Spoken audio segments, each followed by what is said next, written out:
Hi, Alan. Thank you very much again for joining me today. This is our third venture into our series, and it's hard to think from the time that we started talking about this, and to think that we're already into three. So it feels a little bit more natural. It feels like it should be doing something, and we've been getting some good feedback about the actual work that we've been doing, and some of the insights that people have been getting, and people have been reaching out to me as well, and as I'm sure they are to you, to discuss some of the things that we've touched base on. So that's a little justification, or just a little pat on the back for us for what we do. So thank you for that. Excellent. Good. So as I mentioned, today we're going to talk a little bit about what coaching is not, and in that conversation we'll touch base on a few insights and so on. But I think there's a lot of misconception maybe about what coaching actually is, and what it represents, and when you need coaching. So this is just touching base on what coaching is not, and to go through that process a little bit about what that is. Now, like always, I'll ask you to start off the conversation with your insights, and All then right. we'll just bounce off each other and take it from there. Mm. So yeah. Okay, that's excellent, and thanks very much. Great being here, and I must say I love the backdrop that you have there today. It's excellent. Look, Nice. I'm still working on my lighting. I get some feedback that people can't see me, but my focus is making organic and natural. Right. So this is Okay, where I live. excellent. I'd like to share that. So Yeah, and worrying about the content instead of some other distractions. exactly. Okay, so what I thought of, in talking about the subject of what coaching is not, I thought that I would just mention something around like a core philosophy that coaching hangs on. And I, I, I just quote the work of Carl Rogers. Carl Rogers was one of the modern psychologists in the 50s. And, he had broken away from Jung and from Freud and come up with a whole different approach to psychology. And basically, what he was saying, his key things that he was saying is, first of all, that you need to regard people in a particular way. And he coined that phrase, unconditional positive regard. And therefore, that was one of the key elements he did as a psychologist. He practiced as a psychologist, in that he would not judge people and he would not see them in any other way than a human being who has potential. So I think that for me is just wonderful philosophy, and his work I am a big fan of. The other thing that he came up with that I thought was amazing was that he always has, in his work, he always reiterated the fact that the answer lies within. So he believed that every human being had the potential to be able to um, find the truth. And once they found the truth, they could then do something about that. And a lot of his work was done with trauma. So people who wanted to commit suicide and end their lives and that kind of thing. And in fact, he is the base of the organization Lifeline. So I worked there for a while. But what you would in Lifeline, you were trained to actually work with these philosophies. And so I think that understanding what a coach may be is some of the stuff that Carl Rogers advocated in his work. And I think that's worth sort of using as an underpinning concept of how this should be approached.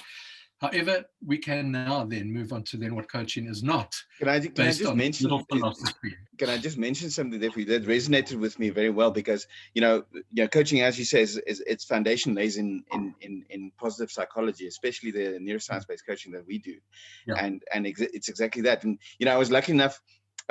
There's a gentleman named Ben Zander who's the conductor of the Boston Philharmonic Orchestra, but he also Yes. does No, well, motivational spokes.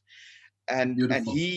I was lucky enough to when my wife made partner at the firm she works at, and we were invited to Miami, and he was one of the speakers, and that had a general assembly, Mm, and his point was exactly that, is he gives all his students that walk into his class an A, and mm, it's an unconditional A. There's no yes. judgment. There's absolutely, and I use that very often in the way I see. And I sometimes we have to, as people, catch ourselves from Mm, not giving, mm, not being that way, because it's so easy to judge. It's so easy to go into Yes. confirmation bias. It's so easy to stereotype. But that really for me resonates in that space as well. But let's go on to moving Yeah. into that next space of what coaching is not. Yeah. Yes, and I think that Zander, it's Benjamin Zander. Yeah, yeah, He's based, his work is amazing in terms of taking that stance. It just sets aside from any other thinking. So if we have a look at then moving into, so then what is coaching not? And I'm just referencing a couple of key concepts that would help us then to understand the differences. So the first one would be, it is not counseling. So a lot of Carl Rogers's work is about counseling. It's not specifically about coaching, but it's a particular approach. But even in that counseling, there was this element of the answer lies within, and that's what we seek. Okay. However, there is in counseling a lot of telling. So you are really asking a lot about what the problem is, and then maybe moving into telling the client what to do. So it has a slight removal away from giving people autonomy and being able to make their own decisions. What are your thoughts on that? So in the coaching space, so like you say, in counseling, you're Mm, asking a lot about what the problem is, and then you're yes. almost telling what the solution is. Whereas in coaching, you're asking about the solution rather than the problem. Mm, So in that you create a current reality, and you make sure that the person is very aware of where they are right now, the yes. same as what you would do in the counseling process, but then you create a vision of where they will want to go to, rather than delving into what the reality is and what the problem is right now. You're working Yes. towards something that's bigger, Yeah. because we have an obligation as coaches to if we find somebody has got issues that might require counseling, to refer them Mm, to that process. mm, So people must feel comfortable enough that they can trust us as well to be able to make that judgment whether we will be able to deal with that person. But they're creating the current reality and finding the solution from within, and mm, creating that vision is what we do, yeah. versus fixing perhaps what might be an issue, right? Yeah. And I actually think that that plays itself out really, really well, not well, but significantly in corporate settings. So, Mm, I work a lot. I work a lot with C-suite people. And so, I find that the higher you up in the organization, the more that they would require consulting mm, and counseling. And so, it is, you have to work towards getting somebody at that level to understand the concept of coaching, because most of the time they are seeking solutions that are given to them, especially if you're a consultant. They yeah. want you to come up with, the key strategies, the expertise you have, and that kind of thing, and they are willing to pay for it. So therefore, there's a lot to consider when working with people, when you are calling it coaching. Mm, yeah, that's right. 'Cause, uh, uh, so again, I guess the if we were talking about consulting, see, consulting also just giving people the solutions in the sense of an area you're specialized in, whereas Mm, coaching, you're working with, rather working with the person, to improve themselves and mm, become better in their own space, and their as leaders mm, themselves, by becoming self-aware, by becoming clear in their thinking, by becoming solution oriented in that sense. And what you might do is you might coach them into a situation where they ask for a consultant, mm. because they Yeah, they realize that they in their autonomy of making the decisions, they might not have all the knowledge to be able to create the correct. solution. Therefore the clearest thinking would be to find a specialist that would do it. That specialist does not necessarily mean that you as a coach, I mean, me with my hospitality background, I might have some specialities that I might be able to share as a consultant Mm, with the hospitality space. But I can coach anybody. I can coach anybody because, as a coach, I'm working on their agenda rather than giving them the solution. So in mm. consulting, it's if you're in consulting, you're telling them the solution, whereas again in coaching, you're asking about the solution, right? So Yeah, so so, so to refer back to the TAPS model, yeah. I keep on referring back to that now. Yeah. Yes. And I think, yes, last week we spoke about fear. And I think it's worth mentioning fear in this context, because if you take consulting and you take counseling, there is potential to create away responses. And those away responses come from not knowing. So it's uncertainty that you're dealing Yeah. with. So if a chief executive, for instance, does not know what he needs to do at on a specific platform, well, that will induce fear, because obviously at that level you want to make the right decisions. And I think it has an impact on the coach as well. If you're getting yourself into areas which are not appropriate to what you are supposed to do in your role as a coach, you are creating away responses for yourself. And so there's a fear factor in that. You may not, there's a codependency that starts to creep into the relationship. And basically, the fear is exhibited in not knowing, having to go out and do a lot of work in creating an understanding of that. I worked with somebody in marketing and on something where there was a lot of demand on my ability to be able to articulate marketing. I didn't have that depth of knowledge, and I found myself getting deeper and deeper into a situation where I couldn't really help the client anymore, because, well, I could if I was prepared to spend hours and hours of research. So that creates an instability in the relationship, and I think all it is really saying is to make sure that the roles are properly designated. Yeah, and you know what pops up for me there is and this is I guess a misconception of what real coaching is. Now, if you go back to the ICF based coaching and any ICF approved coaching process and ICF approved coaching accreditation, that is exactly what it is. You're not the specialist in the space. But you help create clear thinking, and you help recognize the person to recognize a strength, a fear, a weakness, or any of those things in a positive, mindful way for in order for them to fill a gap. Now, what people need to be careful of when in exactly when you spoke about marketing, something that popped up to me, because I'm on Clubhouse quite often, and there's a lot of coaches on that in that space, but these are social media coaches and Instagram coaches and so on, and they give you a whole bunch of information on how to do your social media and how to do this and how to do that, and again, there's that role and there's that specialization that people do, and there's that resource, and connecting that clear thinking to that. But a coach will not tell you what to do, because it's exactly that what you're saying or talking about. First of all, I'm not the specialist in the role. Second of all, if the person does not agree with what you're saying, they might, in that coaching process, because there's a certain level of trust, say, yes, fine, thank you very much. But there will be there'll be a break in trust, and there'll be a break in the understanding of what your role actually is, and then the dynamic will totally shift.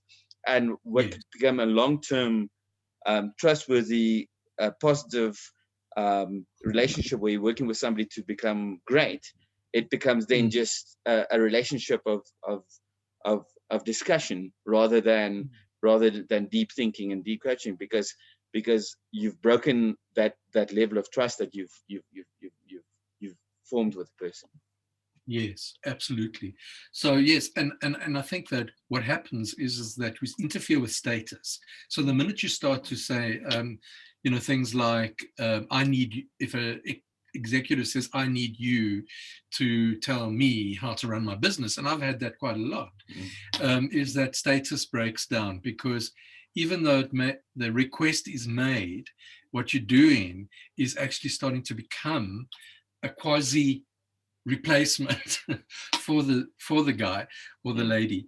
And so therefore I think it's not viable, because at the end of the day we can go back to that core philosophy, and that is that answer does lie within that person, and therefore as a coach you're going to add much more value if you are going to work towards seeking what that is. And there is nothing more powerful than taking your own ideas and really implementing them when you know that they are right. We all know that. I mean, I don't take advice easily, and I think a lot of people don't. And therefore, it is actually probably the last thing that you really want to do. But as a consultant, you may give that, and you do it at risk, in my opinion. So the other one was that there is mentoring and teaching, and that is actually different to coaching. So mentoring, well, teaching is straight kind of, it is more a one-way communication generally in telling people what to do, and you're giving them facts and you're giving them information and so on. And then mentoring, which again is, you are permitted to actually tell people what to do, or give them advice, as we say. So mentoring, I think, is fine, and I think mentors are really important, especially in the world that we find ourselves in that there are a lot of people who just simply don't know. And therefore, we need to put them in a place where they have exposure to experts, people who can actually help them along the way. And we've all had mentors. I've had a mentor for years, someone who really helped me along the way. So I feel that if you are working within a coaching role, and that it appears that there are other elements creeping into that, then you need to step out of the coaching role, and then justify. If you're going to be the mentor, then you need to step out of the coaching role. So don't stay in that, because it is protected by what it is supposed to be, rather than messing around with it within the actual communication process. So step out of it, become the mentor, become the teacher, and state explicitly, this is what I'm doing, and then it starts to come together. Yeah. See, what resonates for me there is, when it comes to the coaching space, we have, you started my coaching journey in 2009, Allan, and we had a very good relationship back then, and that ever since I've been looking back into it, we've rekindled that relationship, and you've played that role as mentor to me, because you are the specialist in what you do, right? I when it so I always find it this way. I take, if I'm a person and I'm looking to do something in my life, and I'm not doing it with clear thinking, I decide one day that I want to develop the skill to do design thinking, or be let's say I want to be a UX designer or data, whatever it is. But those skills are out there, and those skills are easy to gain. That knowledge is easy to gain. There's also people out there that can teach you all these things. There are people out there that are specialists in the area that can guide you and tell you based on their experience what it is. What coaching does for me, and the difference is that coaching, then, even before that process starts, coaching makes it very clear of what you want to do. Coaching makes it very clear what knowledge that you have to acquire. Coaching makes it clear what kind of mentors you actually need to do that. I'm going to start a relationship with a business mentor soon that I find is going to have the most positive impact on my business.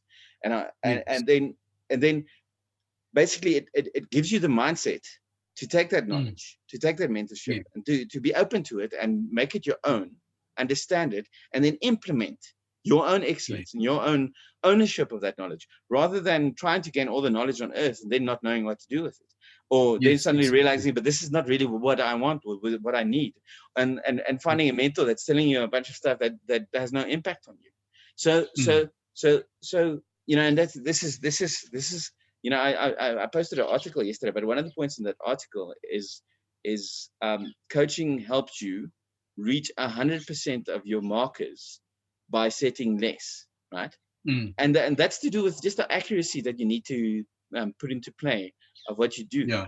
Because you can gain as much knowledge, and you can get every teacher in the world, you can get every mentor in the world and everything, but if it's not accurate towards what you want to do and where you want to develop it to, it means nothing. And that's where coaching helps you to engage with that, to make it, to really understand what you want out of life, to really understand what your vision needs to be, and really understand what the process would be to get that knowledge the best. And for me, that's how I explain the difference between the two. It's gaining knowledge, where as coaching gives you ownership of that knowledge. Right. Yeah. And I think that what has just sort of jumped out at me as an insight is that coaching tends to gravitate towards working with the unknown. Whereas I think all of these other modes tend to be working with the known. So it doesn't, so you take mentoring and training, consulting and counseling, the facts are there and you respond to them. The coaching, however, I think is much more exploring about things that, and we know that because we've both been through that, that the biggest gift you get out of coaching is discovering something you never knew, about yourself or about a situation that hits you and slaps you in your face with a huge surprise. Oh, it's that. And then you can plug that back into what Carl Rogers was saying. That's all that happened. You looked within and you actually found it. And that's what makes coaching so powerful. And one of the things I love, actually, one of the things I love, and one of the things I love doing is going through the goal setting process with people in the beginning, and people walk into sort of the coaching process with the expectation, and luckily us as neuroscience-based coaches, we follow a different kind of goal setting exercise that dives a little bit deeper into the subconscious, and it dives a little bit deeper into the person itself. So they might walk into a coaching session or coaching session expecting to set XYZ goals, but they walk out with ABC. ABC might still be related to the three, but they've shifted from, if to do this, I need to fix this. So and that's what's good about starting the coaching relationship with a 3 to 6 month coaching journey, because if you do it right, you're connecting it to a bigger goal, and you are working on something that's gonna shift the people into that.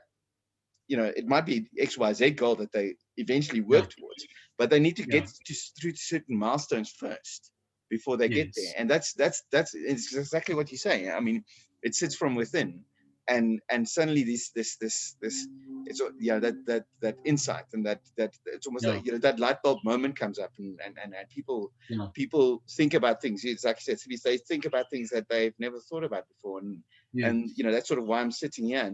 And to this day, I mean, I've got my business coaches right now, and we specialize in the business space, and there's so much I'm realizing about what I do, what my actions are, what the impacts are, what my strengths are, and those shadows that they throw, how I impacted other people through those shadows, how I'm impacting myself right now through those shadows, and how I need to be moving forward to understand that. And it's not because somebody's telling me what to do.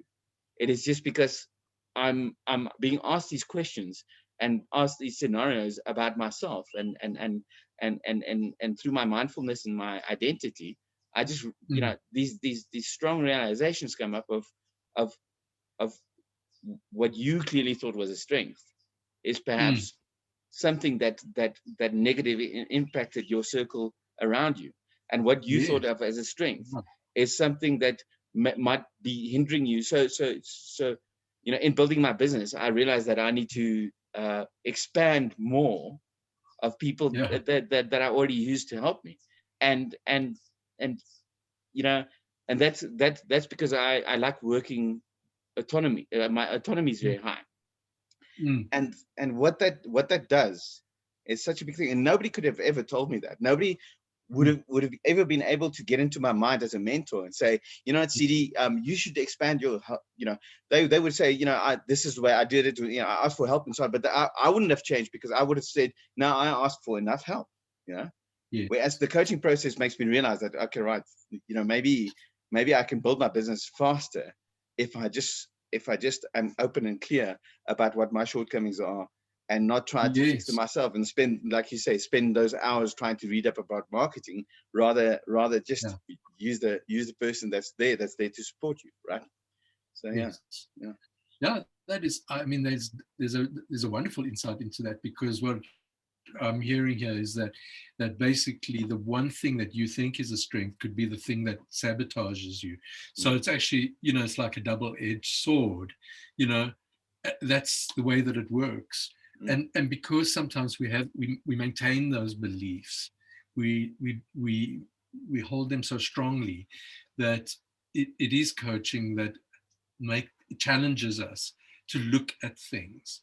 So a coach, a really skilled coach, is going to be able to get you maybe to look at something that you believe is really a good thing, might not always be the good thing that you think it is. Right. And this is one of the things that I've gone through in the last kept on popping up for me in the last 3 months. Coaching helps you put your ego in your pocket, right? Yes. And really just goes, okay, right, stop, slow down. Yeah. You know, this is Yeah. this you great at this, but how, you know, like what's the other side of things? So that's good. Yeah. No, and you know, I think you know, not to you know, I think it's you know, we could speak about this for hours, and you and me have spoken about things for It's a hours. So great it's quite topic. easy. But we both Yeah. have people to go coach. We both have things to go do. And I thank you again. You know, this is always great. I hope we give some more insight to people and so on. You know, like I always say, if you know, to anybody watching, please reach out to us, have a chat to us. You know, our first, me and Allan both give our first sessions away for free at 60 minutes that you're going to just gain insight, even if you there's no expectation to continue the journey. We just like, you know, we serve people by coaching them. So Yes. feel free to reach out to us. Perfect. And I'm looking forward to next week and what we Good conjure thing. up as another subject. Any clips Excellent. for you, Allan? I think that we've actually covered a vast subject in a very sort of short period of time. I think that the closing point for me is really to always examine your awareness and your insight as often as you can, because I think that that's the thing that sometimes really lets us down.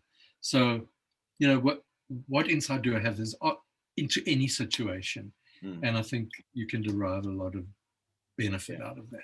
Yeah, and it's you know, it's a term that I used when I opened my last hotel, and it's a term that I'm you know, making, like, expanding my own personal space, and that's slowing down to speed up. And it's exactly what it is. It's slowing down, thinking, creating awareness about your train of thought, the impact you might have over other people, and the impact of it might have of what you're trying to do. You might have a reason for not taking full responsibility or accountability for an error, or you have a reason that you're dominating other people in that responsibility. And if you slow down and you create that awareness, and you know, even better to do it with a coach, it just makes you better, and it makes you more aware, and makes you more complete, so that you can then take that learning and then implement it and make it a new habit. But yeah, thank you very much, Allan, and that's great. Have a great weekend, like I always say, and thank you.